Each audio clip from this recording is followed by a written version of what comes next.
மல்லி ராஜி என்னமோ பிளான் பண்ணி மல்லியெல்லாம் கடத்தி லாயர்லாம் கடத்தி ஒரு வழியாக விஜய் எப்படியாவது ஜெயிலுக்கு அமைச்சணும் அப்படின்னு என்னென்னமோ ட்ரை பண்ணாங்க. குட்டிக்கானெலாம் அடித்தாங்க. ஆனால் மல்லி அங்கே தான் தப்பிச்சு கோர்ட்டுக்கும் வந்துட்டாங்க. கோர்ட்டுக்கு வந்தாலும் பரவாயில்ல, உங்ககிட்ட இருக்க ஆதாரத்தை எல்லாத்தையும் நான் தடுத்து நிப்பாட்டுவேன். அந்த அன்னப்பொண்ணி தானே உனக்கு இப்போதைக்கு பக்கபலமாக இருக்கா அப்படின்னு அன்னப்பொண்ணியவும் ஆள் வச்சு தூக்கிடாங்க நம்ம ராஜி. இப்போ நீ என்ன பண்ணுவ? கண்டிப்பாக விஜய் ஜெயிலுக்கு போகிறது கன்ஃபார்ம் ஆயிடுச்சு. இனிமே உன்னால் ஒன்றுமே பண்ண முடியாது அப்படின்னு ராஜி ரொம்ப நம்பிக்கையோட ரொம்ப தைரியத்தோடு வந்து கோர்ட்டில் உட்காந்துருக்காங்க.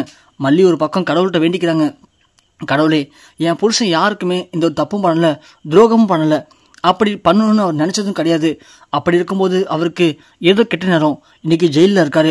ஆனால் அவர் நிரபராதி அப்படின்னு கண்டிப்பாக வெளியே வந்தே ஆகணும், இல்லைனா நான் உயிரோடு இருக்க மாட்டேன், உன் சன்னதியில் வந்து என் உயிரை மாய்ச்சிப்பேன் அப்படிங்கிற மாதிரிலாம் மல்லி கடவுள்கிட்ட பயங்கரமாக வேண்டிக்கிறாங்க. இங்கே கோர்ட்டில் கொண்டு வந்து விஜய் நிப்பாட்டுறாங்க.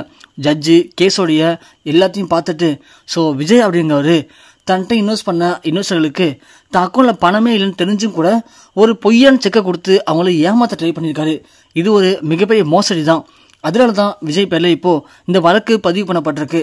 கொடுத்துருக்க ஆதாரங்கள் எல்லாமே அதுக்கு பர்ஃபெக்டாக இருக்குது. அதனால் விஜய் ஒரு தப்பான எண்ணத்தில் தான் செக்கை கொடுத்துருக்குது கன்ஃபார்ம். அப்படின்னால அவருக்கு ஒரு உச்சபட்ச தண்டனையை இந்த கோர்ட் அளிக்க போகுது.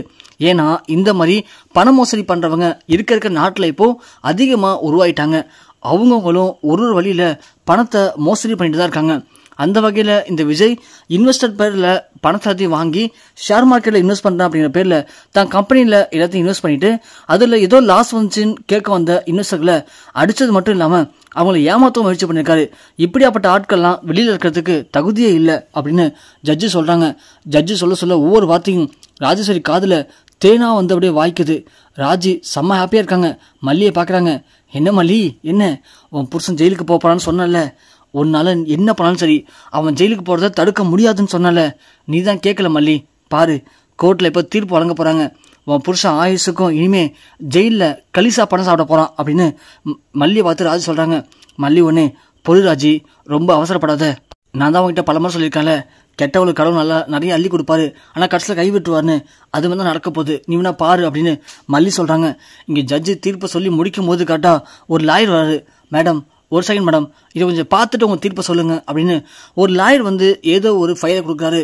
அதை பார்த்த உடனே இங்கே நம்ம விஜய்க்கும் சரி ராஜுக்கும் சரி செம அதிர்ச்சியாக இருக்குது. விஜய்க்கு என்ன நடக்குதுன்னு ஒன்றுமே புரியல.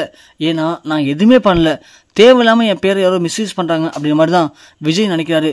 ஆனால் இங்கே ராஜேஸ்வரி யார் அவன், என்னவா இருக்கும் அது, ஒன்றுமே புரியலையே அப்படின்னு ராஜி மண்டியை போட்டு பிச்சுக்கிறாங்க.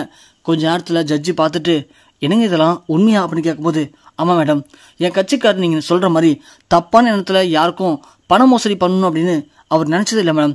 அவருடைய அக்கௌண்ட்லேருந்து மாதம் எத்தனை அனாத ஆசிரமங்களுக்கு பணம் போது டொனேட் பண்ணுறான்னு அதுக்கான டீட்டெயில்ஸ் அதை கொடுத்துருக்கேன். அது மட்டும் இல்லை மேடம், என் கட்சிக்காரர் முதல்ல அந்த இன்வெஸ்டருக்கு பணம் கொடுக்கலான்னு முடிவு பண்ணப்பே செக்கு போட்டார். அன்றைய டேட்டில் என் அக்கௌண்ட்டில், அதாவது என் கட்சிக்காரர் கம்பெனி அக்கௌண்ட்டில் எவ்வளோ பணம் இருந்துச்சு அப்படிங்கிறதுக்கான ப்ரூஃபும் கொடுத்துருக்கேன். அந்த பணத்தை 3ஆக பிரிச்சிருந்தாலே கண்டிப்பாக இன்வெஸ்டருடைய பணத்தை கொடுத்துருக்கலாம். ஆனால் என் கட்சிக்காரர் அன்னைக்கு அதெல்லாம் மைண்டில் வச்சுக்கிட்டு தான் அந்த செக்கில் பணத்துக்காக கையெழுத்து போட்டிருக்காரு. கையெழுத்து கீழே அவர் என்னைக்கு கையெழுத்து போட்டார் அப்படிங்கிற டேட்டும் மென்ஷன் பண்ணியிருக்காரு. ஆனால் அடுத்த நாள் அந்த கம்பெனி அக்கௌண்ட்டில் இவங்க செக்கை கலெக்ஷனில் போடும்போது பணம் இல்லாமல் இருந்திருக்கு. அதனால் இவர் மோசடி பண்ணிட்டார் அப்படின்னு நம்ப வச்சுருக்காங்க. ஆனால் உண்மையிலேயே நடந்துச்சு என்னென்னா, செக்கை போட்டு கொடுத்ததுக்கு அப்புறம் மேனேஜர் ஃபில் பண்ணுறதுக்கு முன்னாடியே மேனேஜர் வெளியே போயிட்டார். அந்த நபர்கிட்ட பணத்தை வாங்கிட்டு விஜய் சாருடைய கம்பெனி அக்கௌண்ட் எல்லா பணத்தையும் அவங்களுடைய அக்கௌண்ட்டுக்கு ட்ரான்ஸ்ஃபர் பண்ணியிருக்காங்க. அதுக்கான ப்ரூஃப் நான் உங்களுக்கு கொடுத்துருக்கேன். அதனால தான் என் கட்சிக்காருக்கு என்ன நினச்சிக்கிறது புரியவே இல்லை. என் கட்சிக்காரர் பண மோசடி பண்ணிட்டாரு, ஏமாத்திட்டாரு அப்படின்னு அவர் மேலே பொய்யான ஒரு கேஸை ஜோடிச்சு இன்னைக்கு அவரை கொண்டு வந்து ஜெயிலில் நிப்பாட்டியிருக்காங்க சார். இதுதான் உண்மை அப்படின்னு அந்த வக்கீல் சொல்கிறாங்க. உடனே ஜட்ஜி அம்மா கேட்குறாங்க, என்ன தம்பி இவ்வளோ அப்பாவே இருந்திருக்க, சரிங்க இதெல்லாம் பண்ணது யார் அப்படின்னு கேட்க, வேறு யார் மேடம், அவங்க அக்கா ராஜேஸ்வரி தான். ஸோ இந்த பணம் எல்லாமே அன்னைக்கு ராஜேஸ்வரி அக்கௌண்ட்டு தான் கைமாறி இருக்குது.